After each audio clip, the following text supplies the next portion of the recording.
And welcome, everybody. Hi, my name is Dee. My pronouns are they and them. I am one of the founders here of Inclusive Agile. Inclusive Agile is an organization that is looking to bring the operational excellence of agility with the human centered approach of diversity, equity, and inclusion. We believe that both of those things need to be existing in an organization for you to have psychologically safe environments. So we assist with coaching and training. But today we do one of our favorite things, which is really elevate voices, where we want to be able to speak with and actually elevate our own voices as well. But mostly these, because I'm really excited about these two people. I have been following Liam for quite a while on LinkedIn. So if you're not following Liam, follow him on LinkedIn. Alan, I fell in love with a couple weeks ago when we first met through Equality Utah, and I'm really excited for Alan to be able to come here and speak as well. But yeah, I'm going to actually hand it over to them for their introduction. Why don't you go first, Alan? Yes, I'm Alan Bray. I'm the founder and CEO of Talk DEI. It's a diversity, equity, and inclusion marketplace, helping corporations source diverse experts as well as service providers to help create a more inclusive workplace. I go by he, him, and I'm so excited to speak with you today, Dee. Thanks, Alan. Liam? So I'm Liam Paschall. I'm actually a senior consultant of management development at a company called Paschall. They're a clinical research organization. And I also am a consultant, so I do a lot of public speaking, training, facilitation around trans inclusion in the workplace and beyond. I'm super excited to have met Dee.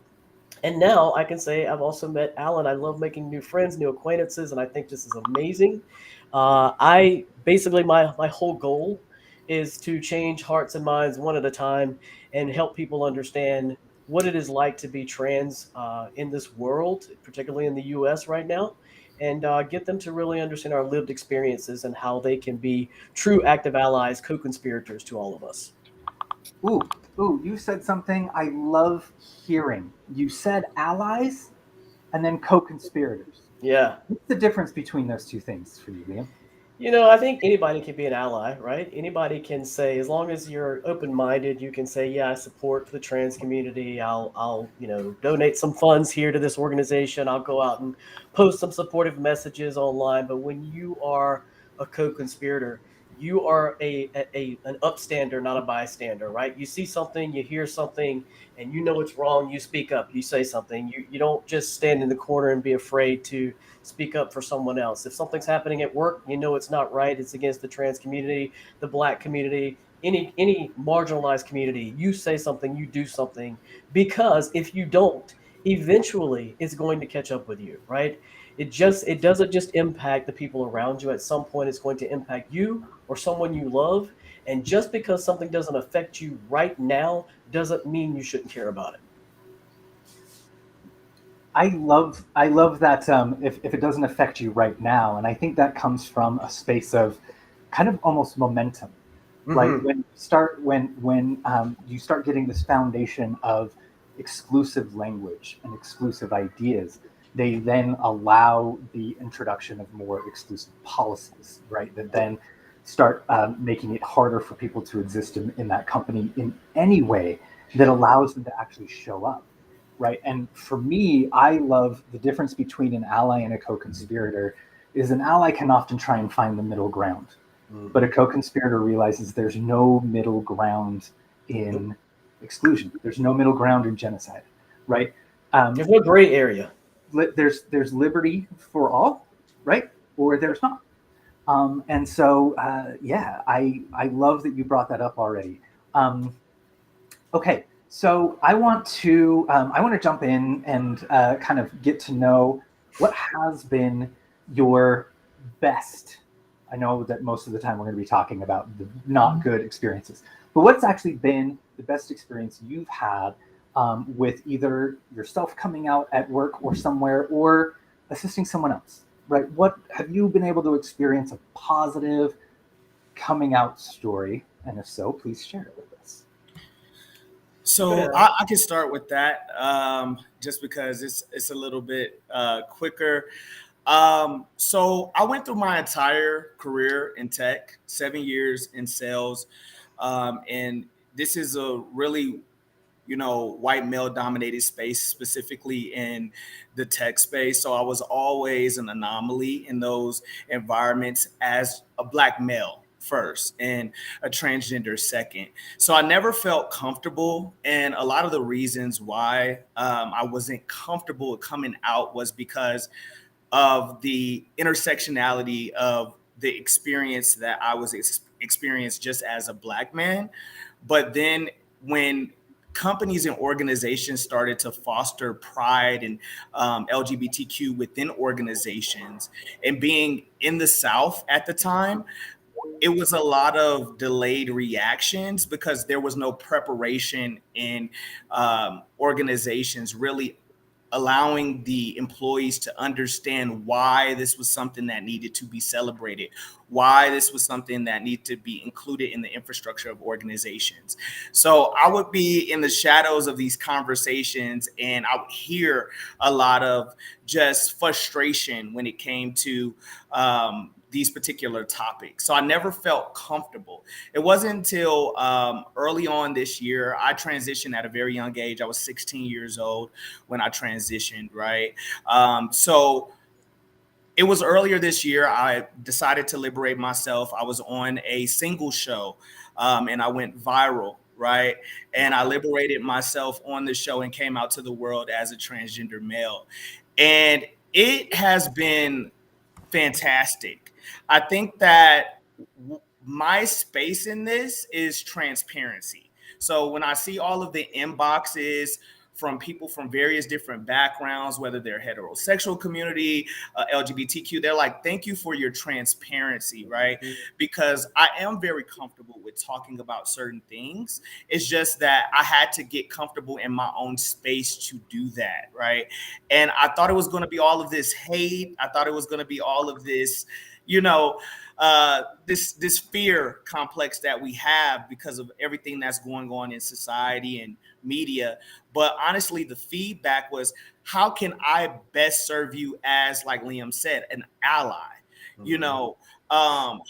What can I do to advocate for you? Because if you walk past me today or tomorrow, right, I wouldn't have known that was your lifestyle. That was your experience. That's your gender identity. And so I think that's something that is very key to trans identity, is that you never know, right? And so it's for us to really create a space for that and educate and be transparent in those situations, especially in the root of where I have this median ground of representing one community, the BIPOC community, and also the LGBTQ community, and all of the safety barriers within those constructs is very important to be a voice, right? And so I can just say I'm excited about the decision that I made recently, and it's been very liberating for me. Awesome. I want to talk about intersectionality since you brought it up, but I've also asked a question to everybody, so I'm going to leave that for a second. We're going to come back to it. Liam, did you have a story you wanted to tell on the coming out space? Well, first, I want to know if there's a link to that dating show that Alan was on, because I got to see that. That's pretty awesome. Right. I'm gonna send it. That's pretty amazing. That I've never heard a story like that, so I'm like, I got to see that. For me, I came out late in life, just because I grew up in a very small town with probably one stoplight, and I thought if I come out and honestly, I didn't know what to call it at the time either. I knew that I was different, not that I was abnormal. I was different, but I knew that if I came out, that I would probably have either a really short life or a really hard, long life, right? And so for me, I waited to come out, and I came out when I was working for a huge tech company. And actually, it was probably the most positive experience I could think of to have. I actually spoke with my HR team and said, hey, here's what I'm doing. I'm going to be transitioning, legally, medically, socially, the whole 9 yards. And I really want to know that I'm supported here. And we already had the healthcare policies and all that stuff. And And they said, hey, we're gonna work with you. We're gonna help you through this, and we're gonna do everything we can to make sure that everybody treats you with respect and dignity. And I was actually leading a team of people at the time. I was a manager, and they asked me, like, do you want to meet with your team and us, and we just talk about it, or do you want us to talk to the team and then you come in later? How do you want to do this? And I said, look, I'd rather you just, you tell them if you want, and then I'll talk to them later. And so they gave me the option of how I wanted to handle it. And my team, I had about 20 people at the time reporting to me. Every single one of those people just sent me and came up to me and gave me hugs and words of support and just so much love. And they would come to me and say, I want to ask you a question, but I don't want it to offend you. Can I ask? And I appreciated that, right? Because some people are afraid that they're going to ask the wrong thing. They're going to make a mistake and they just want to learn, right? But for me, I think the biggest thing was not only support from my team, but my manager actually called me that day. I was in my vehicle. I answered the phone and he literally said to me, hey, I heard you were going to have a new name, Liam, and I heard you were transitioning. You're going to start testosterone. He's like, hey, I'm on testosterone for a different reason, but I want you to know that I've got your back. I'm here for you. And don't just look at me as your manager now. Look at me as your brother. If you ever want to call and talk to me about what's going on in your world, got questions about testosterone, give me a call. I'm really happy for you. And I think I might have had one or two people slip up and use the wrong pronouns, and they apologized right away. I actually had somebody the other day who reached out to me, haven't spoken to this person in years, and they said, I was standing in the lunch line with you when we worked together one day, and I think I called you by the wrong name, and I wanted to apologize for that. And that meant the world to me, that person thought about me enough and cared about me enough after years had gone by to say, I'm not sure I did, but if I did, I want you to know I'm sorry. And I really would never do that intentionally. So for me, it was a fantastic experience. And like, Alan, I am all about being vocal and sharing my experiences and advocating for other people in the community. And, I know that even as a trans person, a trans man, I still have white privilege, right? So I need to be speaking out and I need to be speaking up, taking action, and doing every single thing that I can to help everybody in our community, especially, my Black trans brothers and sisters and nibblings. I need to be making sure that I'm speaking up for them as well. Can you say that word again, that nibblings, and tell Yeah, us I what actually I actually got that from a friend of mine. Because we try to use it for non-binary, so we'll say folks, FOLX, or we'll say nibblings to bring in our non-binary folks. I love nibblings. That is just, I've heard a ton of other different things, but nibblings is now my very favorite. That's awesome. A lot of terms out there.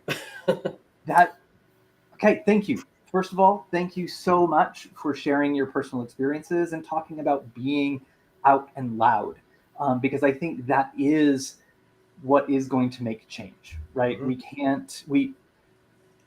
The best way to get someone to become an ally is just getting them to know you, right? Statistically speaking, that's what changes everybody's mind, because Right. we go from being something out there to being someone in front of you, right? And then Well, I you start mean, and the other commanding. thing that you have to think about when people see, I mean, I'll speak for Alan here too, and I'm sure he'll jump in, but people see us out in public. If we don't tell them, they don't know, right? And so I have people strike up conversations with me all the time in the grocery store, at Starbucks, or wherever I am, and I think to myself, this person and I just had a great conversation, and I wonder if they knew that I was trans, if it would be different, right? Would they treat me differently because they knew that I was trans, even though up until now they think I'm a great person. They love talking to me. So it's interesting how people can just sort of change on a dime when they think that something about you is different, right? And I just wanted to add a point to that, because you just said something that's very important to me that I like to speak about a lot. Is there is also like a privilege within the trans community, a passing privilege, Yep. right?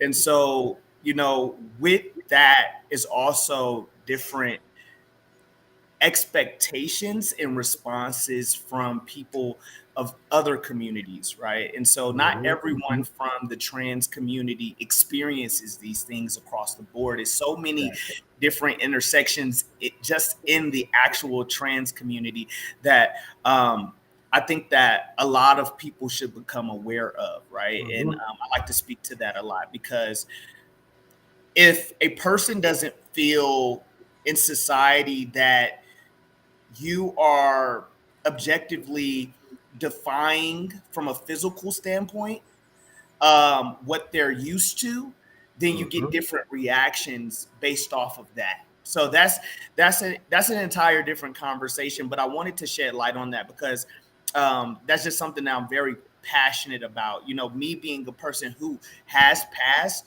for a majority of my transition, even prior to my transition, I identified as masculine.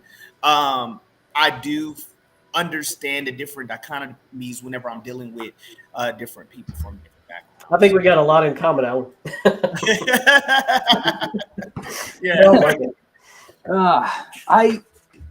So to kind of point, like to place on that, I think that kind of also plays into that intersectionality.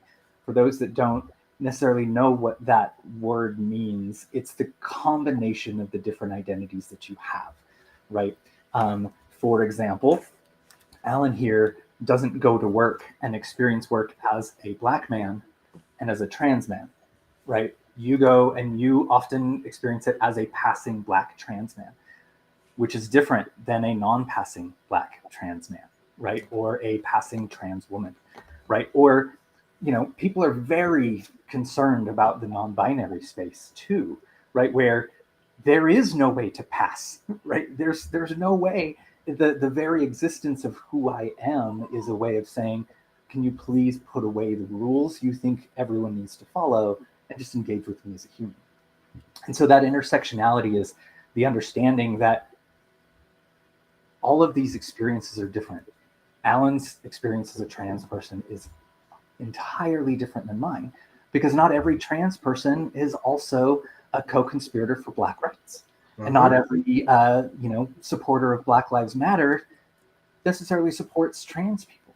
Right. And so in that space, Alan has, places that are harder to find that level of community without needing to worry about masking, right? Where I understand I pass as something I'm not, which is really not fun most of the time.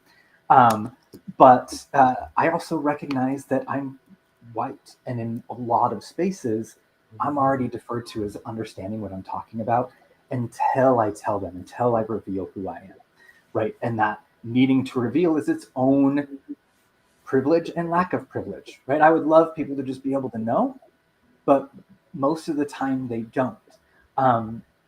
Okay, there's two things now that are on the list for us to chat about.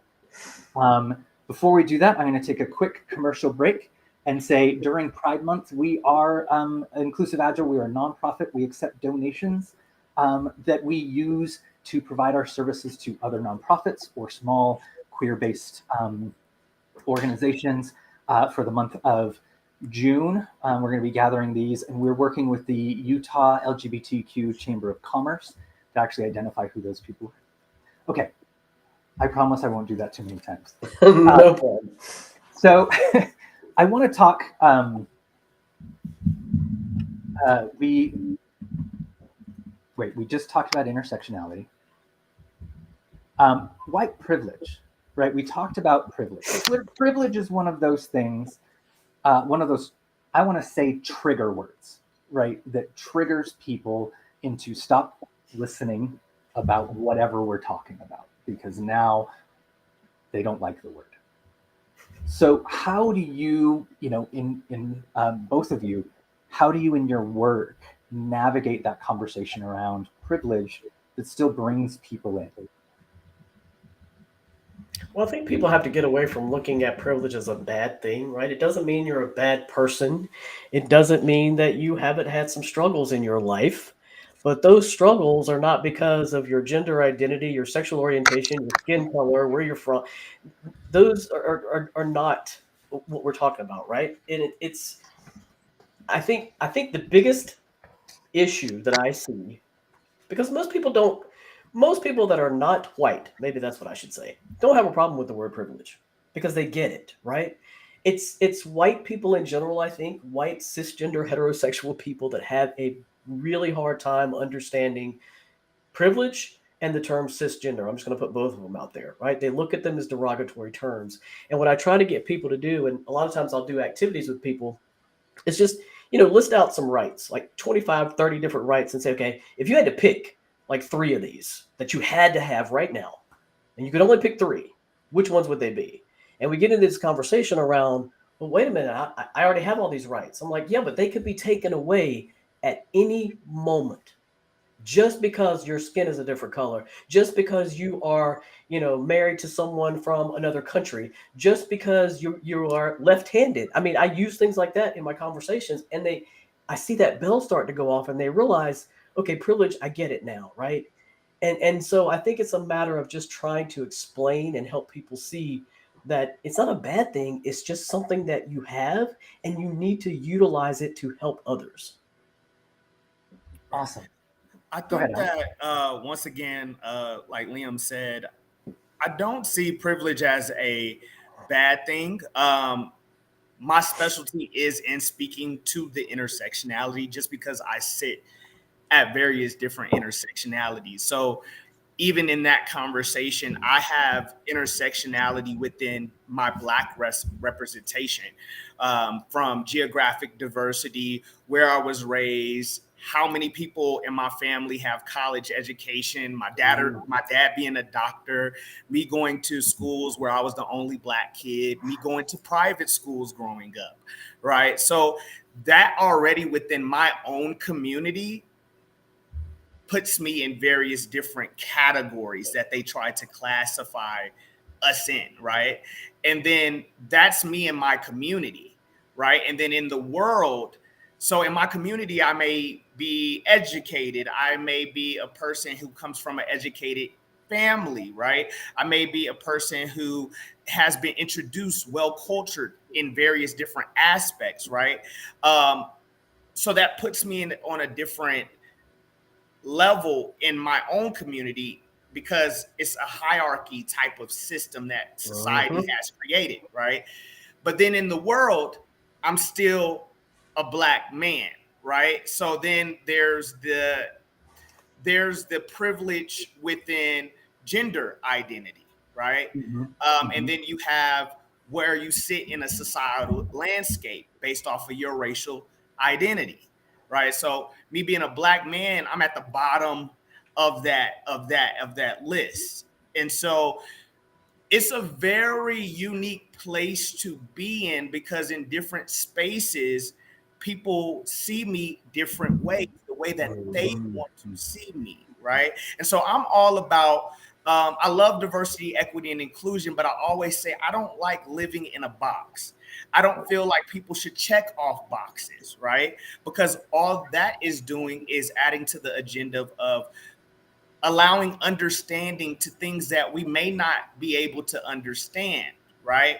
And so then you have people of different backgrounds, specifically also in the trans community, that feel like they have to confine to societal norms. Yep. So even in that gender identity landscape, right?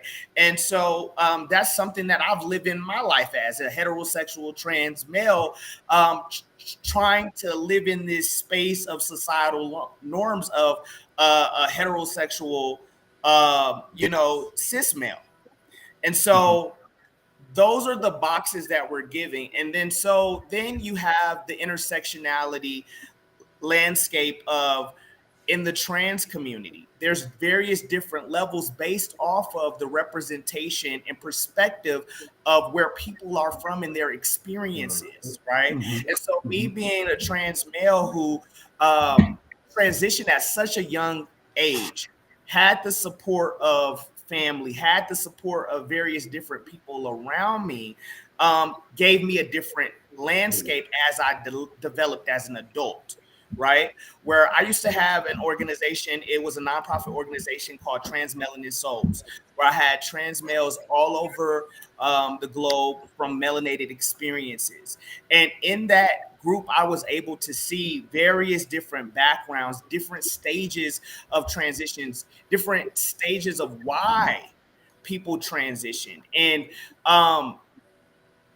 I can't align with every single intersectionality that comes under that umbrella. Yep. But then in society, you have people who do not define themselves in the LGBTQIA category. They just see you as trans, Yep. right?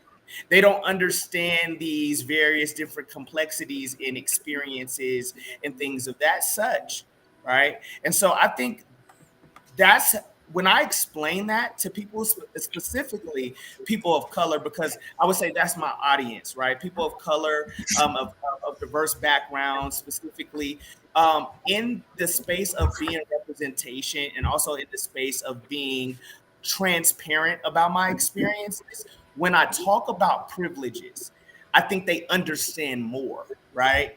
It's like, okay, wow, I didn't understand that could be your story. I didn't understand where you could sit in that realm, right? Yeah. Or my biases towards LGBTQIA people who do not sit at the societal expectations that I have in my life, right? Because I've had that. I've had people say that to me. Well, I understand you, but I don't know about them, right? Mm-hmm. And I've Mm-hmm. also had that in the intersection of me being a Black male, right? Being in the honor society in college, I went through an experience where I was working as a student in the college, and one of my professors said, "You are not like them," insinuating that when I started my honor society career in college, that there was some reassurance that maybe I would be trouble or whatever these categories were.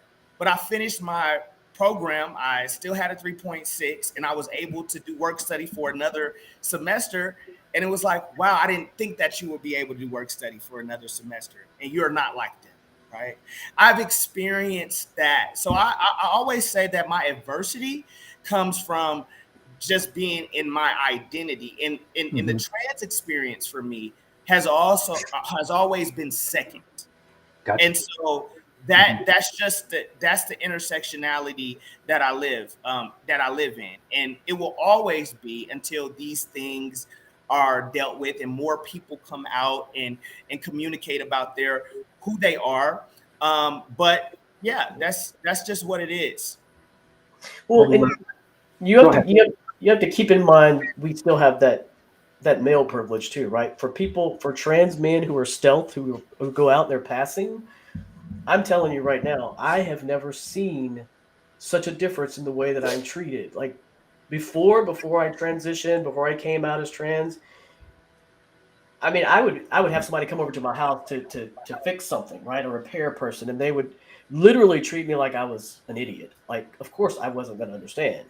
And now I invite somebody over to fix something, or maybe I fix it myself. But if they come over to fix it, it's like, hey man, how's it going? You know, shaking my hand, and it's like, what is that about? Like, why do we treat people so differently because of gender and sexual orientation and race? I don't get it, but I do see it all the time now, the male privilege, and it absolutely boggles my mind because I did not see it as much before I started my transition. It is just insane. I want to Yes. like that privilege. I think the way I like to express it is it's not a matter of getting things; it's a matter of things not being in your way, Mm-hmm. right? So it's a reversal of that script. We're not saying there's something wrong with you. No. And we're not even saying that you played on easy mode necessarily. But if we did, it's because the game is really hard, and so easy mode is already hard. But then there are people that are playing on harder and harder difficulties. Exactly. Right. And so understanding that those harder difficulties makes normal achievements that people expect to be easy to find, actually much more difficult. because of those little expectations, like Alan, you said, where people just don't think you can do a certain thing because of their preconceived ideas. Exactly. And I think that's why I constantly harp on this whole thing. Everybody wants to talk about the golden rule, do unto others as you, would have done unto you, or treat people like you want to be treated. No, I don't want you to treat me like you want to be treated. I want to be treated like I want to be treated. Each individual person should be treated exactly how they deserve and how they desire to be treated, not like you are wanting to be treated. We're not the same. I love that. And that's the platinum rule. Exactly. I like to hear is the treat others the way they want to be treated, because you want them to treat you the way you want to be treated. Exactly. Okay, there were a couple of things that we've hit, and I think I want to bring it back to that I think audiences are really that come up a lot for me. Liam, you talked about that person that came back to you and said, "I may have used the wrong name," right? But in the end, that wasn't something you even remembered necessarily. Mm-hmm. Because for us, it's rarely about making a mistake. Yep. Right? We're not going to get mad if someone makes a mistake, right? No. Because we make mistakes. I misgender myself sometimes in the mirror, or as I'm having arguments with my dad in my head. I do that. And I recognize that that's because I have a very specific set of understanding that I was raised in, right? I was raised in a very conservative space where there were very clear understandings of the way that people are supposed to be. And so when I didn't fit into those things, it became very difficult. But talk to me. Do you guys feel the same way, right? Do you feel that most of the time people are trying their best, or just talk to me about that. Well, I feel like I went through, I was younger. I was so much younger, but I went through various different experiences. I think that most people try their best in making sure that they're respectful. But I did deal with adversity from males.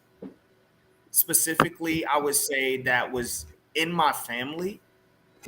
And everybody's experiences are different, but I feel like I dealt with adversity from males at one point that were in my family, because it was like I felt like I had to prove myself as a man. And it was a more of a communication, physical thing.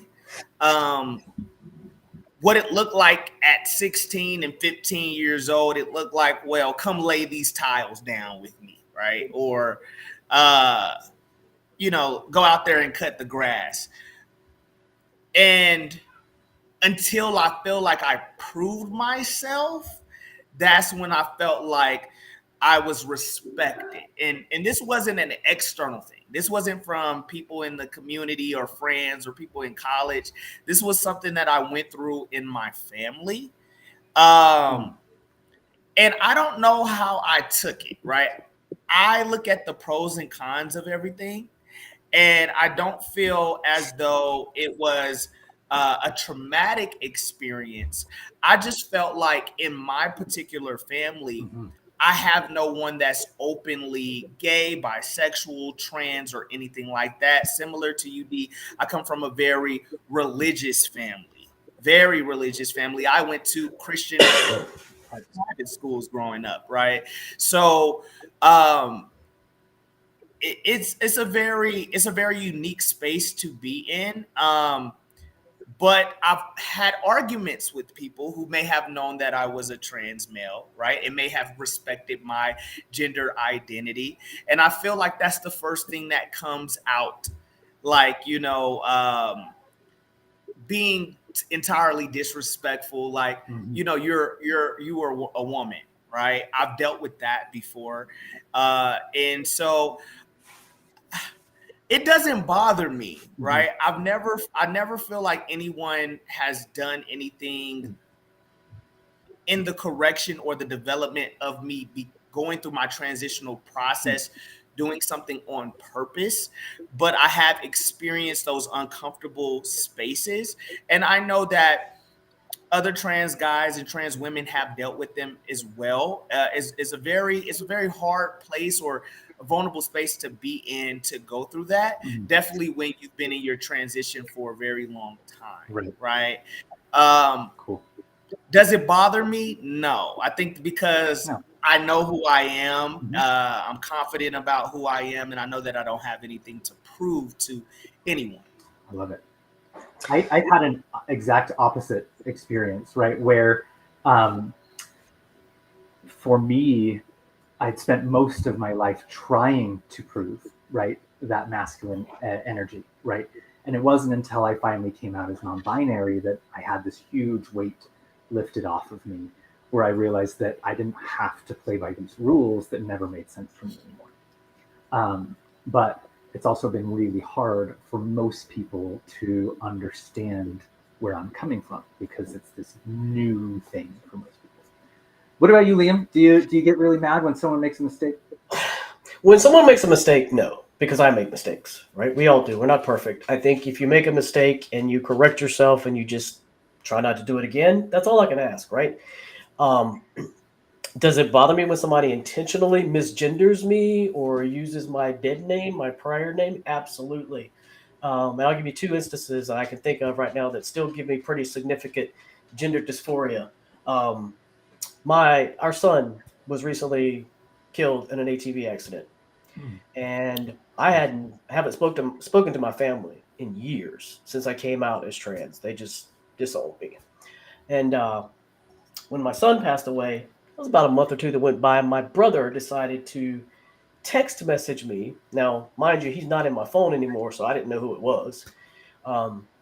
He decided to text message me that he was sorry about the passing of our son. And I'm like, first of all, who is this?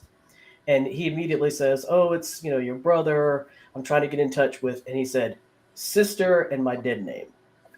And it every part of me, I was already pissed because you're texting me after all these years to tell me you're sorry that my son died, and then you're going to misgender me and call me by my dead name. Yeah, I was a little bit irate. And then I had a scenario where I've had top surgery. I've not had bottom surgery, gender affirming bottom surgery, and I don't plan to. I'm very open, so sorry if that offends anybody. But I went to have a procedure, just a regular procedure that I had to have done. And when I walked in, I talked to the doctor and I said, listen, you see my records, I'm trans, my pronouns are he, him. Went through the whole thing about the surgeries I've had and haven't had. And I said, I just want to make sure that I, respected and everything when you guys put me under, right? I want to make sure that, I'm just respected and all that. And she's like, yeah, absolutely. We got your pronouns. We're good. We're going to take you back. We're going to give you some, some of that good juice, and we're going to put you to sleep, and you'll wake up and everything's good. And we go back, and you're already nervous. I don't care what kind of procedure it is when you go under, right? And literally, I'm laying there naked with a sheet over top of me, freezing. And the nurse who comes in the room to start doing whatever she's doing said incorrect pronoun, referred to me with incorrect pronouns. And I didn't know whether to jump off of the bed and just leave, or to stay there and think, well, they put me under, now they're going to be talking about me, whatever. And I went through the whole thing, and I ended up confronting them later. But yeah, it bothers me tremendously, because I think if you do it and you're doing it intentionally, that's just like calling me the worst name, like spitting in my face, right? Because you're disrespecting me as a human being. I'm not going to look at a cisgender man and call him, she and her, So I expect you to give me the same respect that I give to you. And if you can't do that, then we're going to have a problem. Thank you. I love that difference, right? Because most of the people we run into are trying their best, which is why I'm really excited to have this space. Because so many people I've heard are like, I want to do better. Tell me how to do better. And the answer is you are, right? As soon as you reach out to a trans person and say, how do I do this better? You already are, right? Yep. You are doing well right now. And so Exactly. past that, speak to the trans people in your life, right? If you don't have any, make some.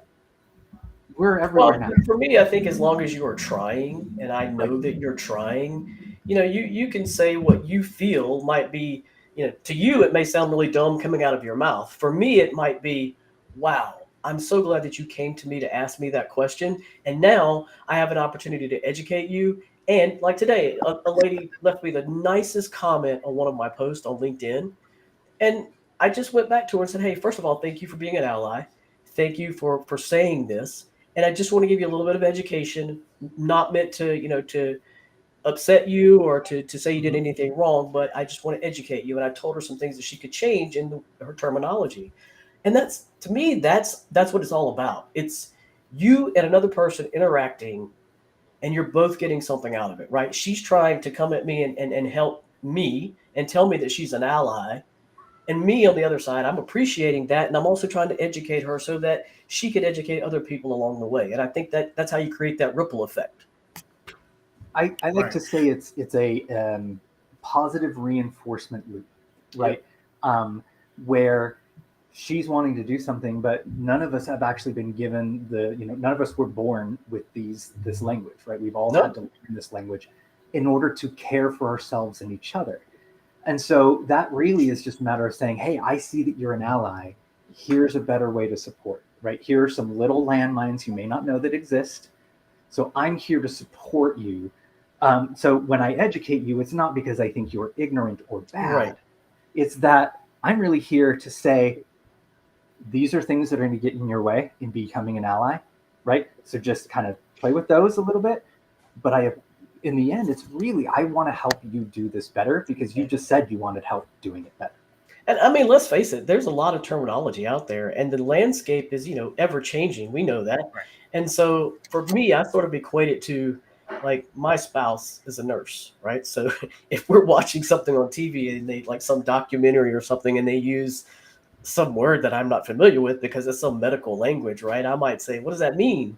And she breaks it down for me, and I kind of compare it to that, right? People don't know all the terminology, and they sometimes struggle with it. And so I'm just that kind of person who says, "Look, if you got a question, ask me. As long as you're being respectful, I don't care. I don't mind. I'll talk to you all day." And I say all the time, I make mistakes as well. Yep. I mean, I just did a contract with the Utah Pride Center, and I learned a lot about various different gender identities, different pronouns and things like that. I'm human. I make mistakes as well. But I also wanted to say this because it's something that I always say. When you go to a party, everyone asks you, "What do you do?" Right? Um, in my previous organization, we would say million data points. What are your million data points? I say, how can I better serve you? Yep. What is it that you want to tell me about yourself, right? I don't need to know what you do before I know who you are, Mm-hmm. right? And so I think that has helped me a lot in dealing with all different types of people that come from all different types of backgrounds, right? To make sure that I'm being respectful. What are the first things that you want to share to me about who you are? Who are you? Who are you? Who are you? Right? And What do you so, do? Which Who are you? I agree, right, has really become this way of identifying the value of someone, right? That's why we start at that space. What do you do? Because you can pretty quickly right, understand, right? How are we going to be able to get along, right, in our class Mhm. system? But I have seen that shift, and I love that shift of just going, hey, what do you like to do? What do you care about? What do you into? Yeah, what do you care about? Right? And then getting to know someone through that.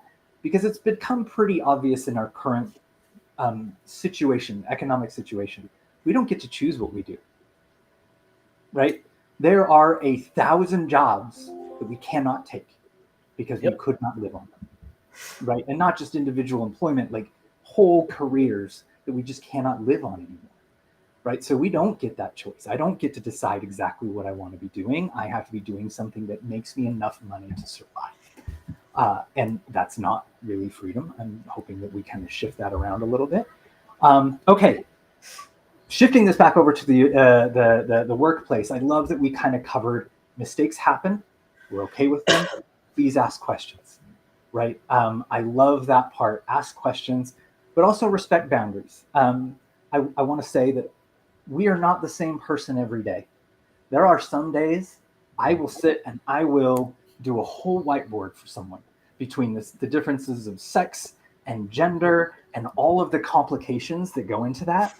And then sometimes some people, they'll just say, hey, what's with the they, them pronouns? My whole day has been so garbage that I'm just not interested, right? And I'm just like, it just, and so I give a one simple answer, right? If my name was, now I can't think of a gender neutral name. My name was gender neutral and I went to the mall and you didn't know, how would you use my pronouns? Oh, yeah, just use that. Or anytime you want to say he, you say D. It's real easy. So we're not always available. I want that to be super clear, right? As we talk about these things, we're still people. We want to help as much as we can, but we're also dealing with a society that does not want us to be here right now, right? And I say society because they are laws that are being passed by politicians voted in by our people, right? By people. I don't think it's all of society. I think most people, again, are trying their best, but they get invested in an identity within their politics and they can't kind of break out. That's a big topic, that politics thing. It is. Which actually one that gets me really, really upset. And so we don't have to go into all of those. No, I'm fine. What I want to talk about is we don't get to put that away. Right? I've had so many people just say, well, why don't you stop reading the news? And I'm like, well, that's like saying if someone's invading your country, why are you reading about it? Just go about your life, right? Don't even worry about it. I've honestly had people just like, oh, just stop reading the news and you won't be upset. We don't get to, right? And not only do we have to be on top of what's happening just in case.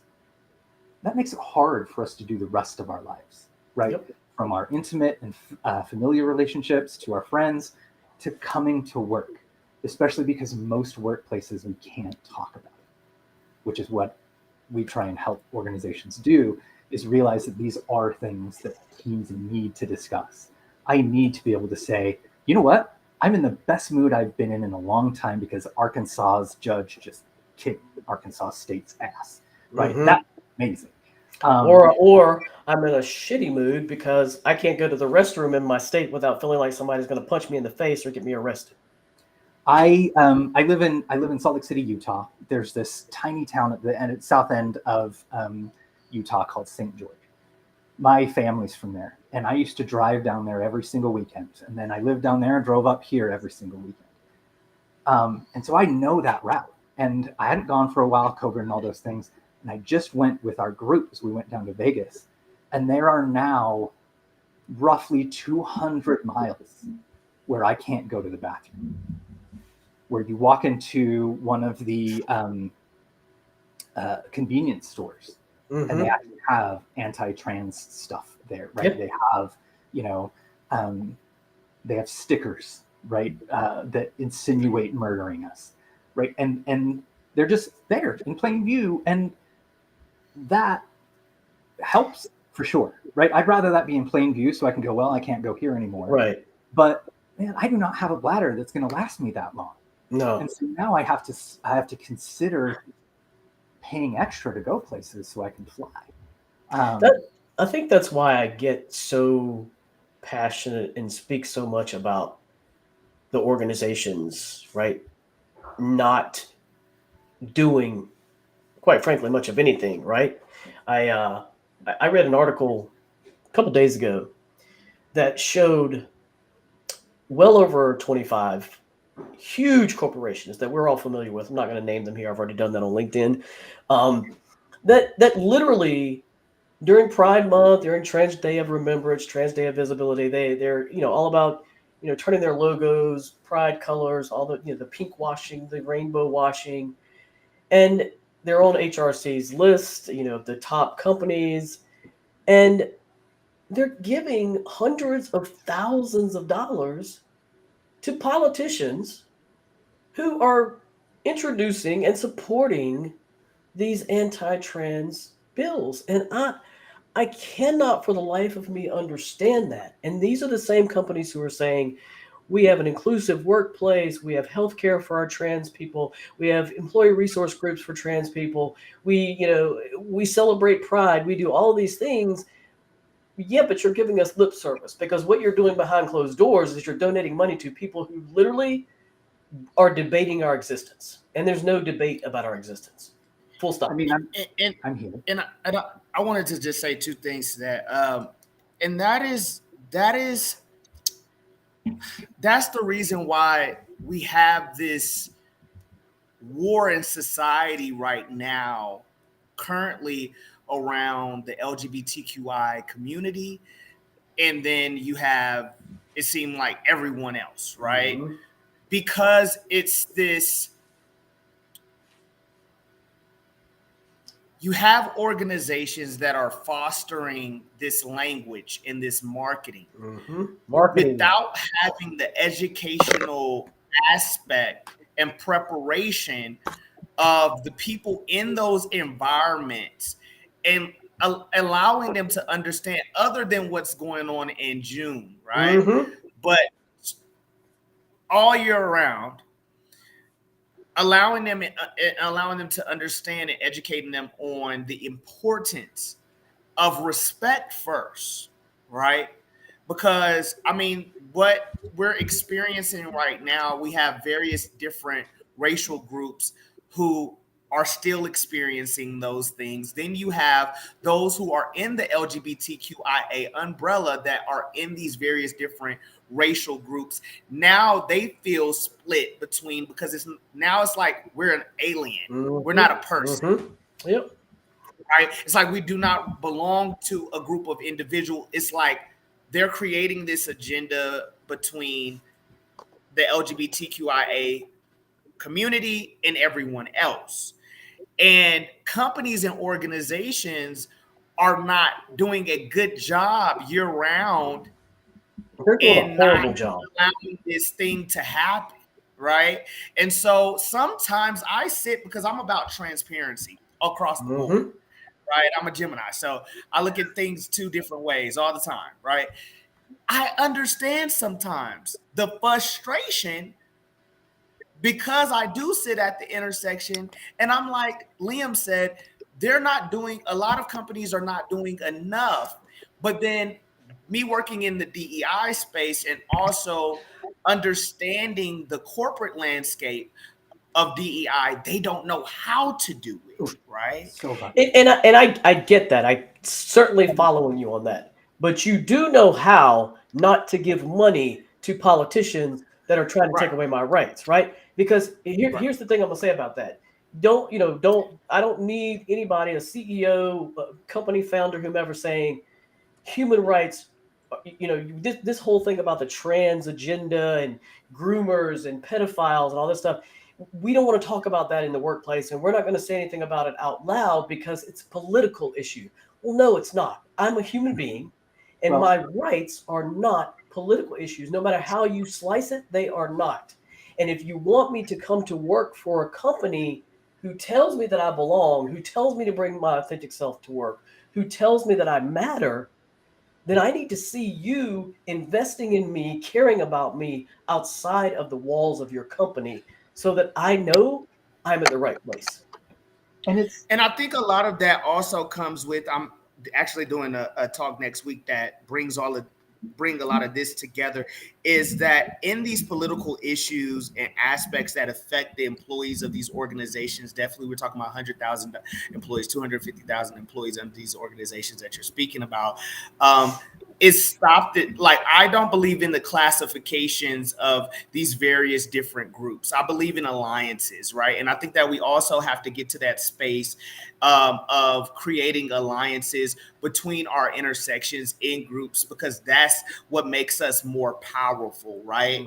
And so it's very important, because it's very important as a person who is a white male who may be gay, right? But a person that may be a Black trans woman or a Black trans man, there's two different experiences. But if we do not intersectionalize our experiences, right, and try to understand at all of our adversities together to combat some of these issues, these political issues, I believe that we won't be able to do that. If everyone's working in silo ERGs, employee resource groups, and people are not coming together for these causes internally, what happens, right? And so I 100% agree with you, Liam, but I also believe that we do have to do better with creating alliances across our adversities for these political initiatives. Oh, yeah, because what we've got going on right now is companies kind of cherry picking who they're going to support and who they're not. I mean, I remember when Roe v. Wade first was overturned, the first thing I saw on social media was companies saying, "Oh, this is horrible. We're going to support our female employees, and if they need to go to another state and have an abortion, we're going to pay for their travel and their lodging." And haven't seen the first thing about that when it comes to gender affirming healthcare being banned in certain states, right? And you're right. We all need to come together and really focus on aligning and building an alliance. But at the same time, you as a corporation, you can't say you support us and then give money out of your pocket to a politician who is basically trying to take every right we have away and eradicate us, right?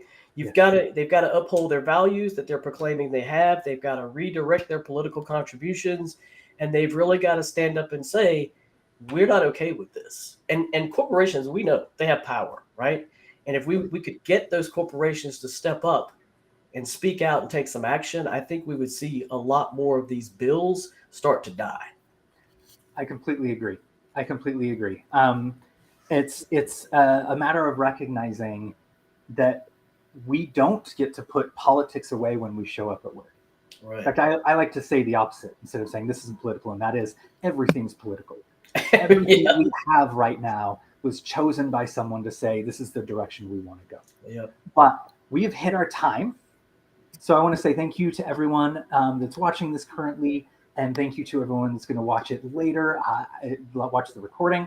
Before we end, though, I would love for each of you to talk a little bit about the things you're working on right now. What are you excited about? And then we'll sign off. Alan, you can go first, my friend.